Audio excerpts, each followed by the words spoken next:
ఎటువంటి కంటి సమస్యకైనా 100% ఆయుర్వేద పరిష్కారం సంజీవన్ నేత్రాలయ.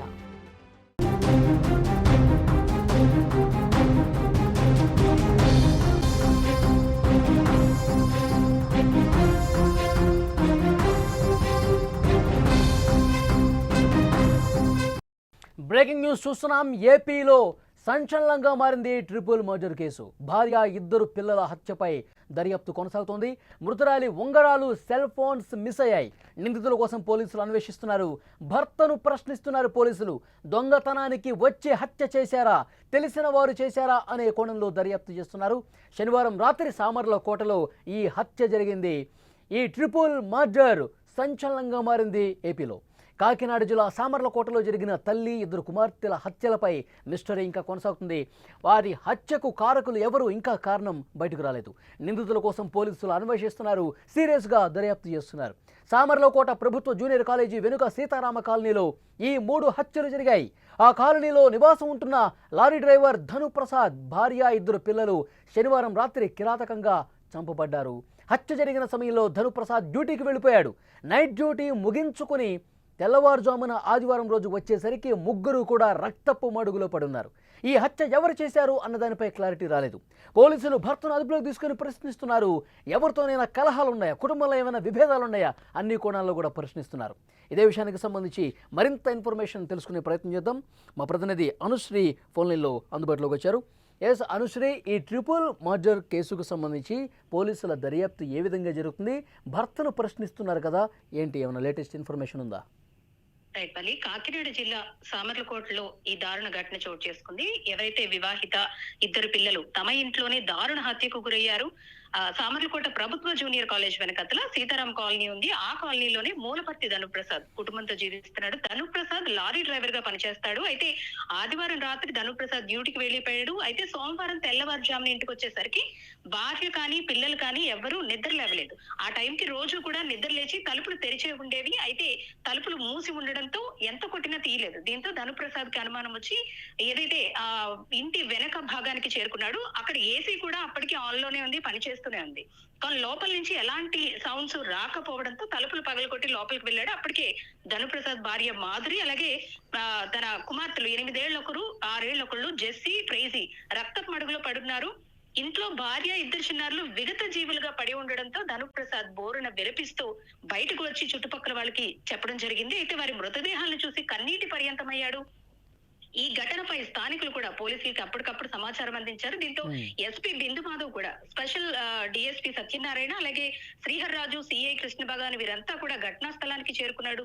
క్లూస్ టీమ్ సహాయంతో ఆధారాలు కూడా సేకరించారు. అయితే డాగ్ స్క్వాడ్ సైతం రప్పించి ఆధారాలు సేకరించారు. మాధురి తలపై దుండగులు బలమైన ఆయుధంతో దాడి చేశారు. దీంతో ఆమె తల నుజ్జు నుజ్జు అయిపోయింది. అలాగే తలపై కొట్టడంతో పలు కోణాల్లో కూడా పోలీసులు దర్యాప్తు చేస్తున్నారు. అంత దారుణంగా హత్య చేయాల్సినటువంటి అవసరం ఎవరికి ఉంది? నిజంగా దోపిడీ దొంగలు వచ్చి, అంటే ఏమైనా దోచుకుపోవడానికి వస్తే కూడా వాళ్ళది మరి అంత ఉన్నతమైన సంపన్నమైన కుటుంబం కూడా కాదు, పెద్ద ఎత్తున బంగారం కావచ్చు, డబ్బు కావచ్చు దోచుకుపోవడానికి. కానీ ఈ హత్య వెనక ఏదో కారణం ఉంది. వాళ్ళ భర్తనైతే ప్రశ్నిస్తున్నారు. గొడవలు ఏమైనా ఉన్నాయా? ఎవరితోన్నా తగాదాలు జరగటం కానీ, కుటుంబంలో ఏదైనా పంచాయతీ ఉండటం కానీ, ఈ సమాచారం ఏమైనా ఉందా? అంటే చుట్టుపక్కల వారు చెప్పిన వివరాల ప్రకారం అయితే వాళ్ళకు ఎవరితోనూ కూడా ఎలాంటి విభేదాలు లేవని చెబుతున్నారు. గతంలో కూడా ఇంట్లో చిన్న చిన్న గొడవలు అయ్యాయి తప్పితే ఈ స్థాయిలో, అంటే హత్యకు దారి తీసేంత స్థాయిలో ఎటువంటి గొడవలు లేవని చుట్టుపక్కల వాళ్ళు చెప్పడం జరుగుతుంది. భర్త కూడా అదే చెబుతున్నాడు. బంధువులతో కూడా మాకు ఎలాంటి వైరుధ్యాలు లేవు, ఎవరు చేశారో తనకి తెలియదంటూ కూడా చెబుతున్నాడు. మొదటిగా పోలీసులు భర్తని అనుమానించారు. తానే ఈ పని చేసుండొచ్చు, ఎందుకంటే తను కూడా ఇంటి వెనక నుంచి లోపలికి వెళ్ళడం, డాగ్ స్క్వాడ్ కూడా ఇంటి వెనకాతలే తిరగడంతో ఫస్ట్ భర్తని అనుమానించారు. కానీ భర్త ఏదైతే లారీ డ్రైవర్ గా పనిచేస్తున్నాడో తను నైట్ షిఫ్ట్ లో ఉన్నట్టు ఆఫీస్ వర్గాలన్నీ కూడా చెప్పడంతో ఆయన మీద అనుమానం అయితే ప్రస్తుతానికి లేదు. కానీ 2 ఉంగరాలు అలాగే 2 సెల్ ఫోన్లు ఆమె దగ్గర నుంచి చోరీ చేసినట్లుగా పోలీసులు చెబుతున్నారు. దొంగల పనేనేమో అని అనుమానిస్తున్నారు. కానీ ఎంత దొంగల పని అయినా సరే సాధారణ మధ్యతరగతి కుటుంబం, వాళ్ళ వద్ద ఏమి బంగారం గాని నగదు గాని ఉండే అవకాశం లేదు. అలాంటి సంఘటన జరగడం అనేది దురదృష్టకరమనే చెప్పుకోవాలి. ఇది కేవలం దొంగల పన లేదంటే తెలిసిన వాళ్లే చేశారా అనేది ఇంకా ఒక నిర్ధారణకైతే రాలేదు. ప్రస్తుతానికి భర్తనైతే విచారిస్తున్నారు. తానే ఎవరి చేతైనా ఈ పని చేయించాడా, తన డ్యూటీలో ఉండగానే ఎవరికైనా సుపారీ ఇచ్చి భార్య పిల్లల్ని హత్య చేయించాడా, లేదంటే నిజంగానే ఇది దొంగల పన, మరెవరైనా ఈ ఘటనకు పాల్పడి ఉండవచ్చా అనే కోణంలో కూడా పోలీసులు దర్యాప్తు చేస్తున్నారు. వాళ్ళు అంటే ఉదయం అతను వచ్చి చూసే వరకు కూడా ఎవరికి సమాచారం లేదా? ఎందుకంటే అర్ధరాత్రి సమయంలో ఇంత దారుణమైన హత్యలు జరిగినప్పుడు ఏమైనా అలికిడిగానే వస్తూ ఉంటుంది, చుట్టుపక్కల వారు ఎవరు దీన్ని అబ్జర్వ్ చేసిన పరిస్థితి ఏం లేదా? చుట్టుపక్కల వారు ఎవరు కూడా దీనికి సంబంధించి ఎలాంటి సౌండ్స్ బయటకు రాలేదు. కానీ ఇంత బలంగా తల మీద మోది, అంటే తల నుజ్జు అయ్యేంత వరకు కూడా ఆమెను కొట్టి చంపారు. అలాగే చిన్న పిల్లలని కూడా చూడకుండా చిన్న పిల్లల్ని సైతం తల మీద మోది చంపడంతో సౌండ్స్ అయితే మాత్రం చుట్టుపక్కల ఎవరు కూడా మేము వినలేదు. ఏదైనా అర్ధరాత్రి ప్రాంతంలో, అంటే 2-3 ప్రాంతంలో ఏమైనా జరిగి ఉండొచ్చు. అందరూ గాఢ నిద్రలో ఉంటారు కాబట్టి ఎటువంటి సౌండ్స్ ఎవరికి వినిపించకపోవచ్చు అంటూ కూడా చెబుతున్నారు. ఏది ఏమైనప్పటికీ కూడా ఇది దారుణ ఘటనగానే చెప్పుకోవచ్చు. ఎందుకంటే కేవలం డబ్బు కోసం జరిగిన హత్యగా కూడా మనం ఇక్కడ పరిగణించలేము. అలాగే భర్త చేసిన పనిగా కూడా పరిగణించలేము. ఎందుకంటే భర్త కూడా డ్యూటీలో ఉన్నట్టు అన్ని ఆధారాలు ఉన్నాయి. మరి ఇది ఏమైనా కుటుంబ కలహాల నేపథ్యంలో వాళ్ళ కుటుంబ సభ్యులే ఎవరైనా చేయించారా అనే అనుమానాన్ని కూడా పోలీసులు వ్యక్తం చేస్తున్నారు. దీనికి సంబంధించి ఒక క్లారిటీ అయితే రావాల్సి ఉంది. ఓకే అనుశ్రీ, ఈ కేసుకు సంబంధించి మరింత లేటెస్ట్ ఇన్ఫర్మేషన్ కోసం మళ్ళీ ఒకసారి మిమ్మల్ని కాంటాక్ట్ అవుతాం. Thank you. అది కాకినాడ జిల్లా సామర్లకోటలో జరిగిన తల్లి, 2 కుమార్తెల హత్యల మిస్టరీ ఇంకా కొనసాగుతూనే ఉంది. పోలీసులు అన్ని కోణాల్లో దర్యాప్తు చేస్తున్నారు. నిందితుల కోసం పోలీసులు అన్వేషిస్తున్న పరిస్థితుంది. సామర్లకోట ప్రభుత్వ జూనియర్ కాలేజీ వెనుక సీతారామ కాలనీలో ఈ 3 హత్యలు జరిగాయి. ఆ కాలనీలో నివాసం ఉంటున్న లారీ డ్రైవర్ ధనుప్రసాద్ భార్య, 2 పిల్లలు శనివారం రాత్రి కిరాతకంగా చంపబడ్డారు. హత్య జరిగిన సమయంలో ధనుప్రసాద్ డ్యూటీకి వెళ్ళాడు. డ్యూటీని ముగించుకొని ఆదివారం ఉదయాన్నే వచ్చి చూసేసరికి రక్తపు మడుగులో భార్య, 2 పిల్లలు కూడా ఉన్నారు. అంత దారుణంగా భార్య పిల్లలను చంపాల్సినటువంటి అవసరం ఎవరికి వచ్చింది?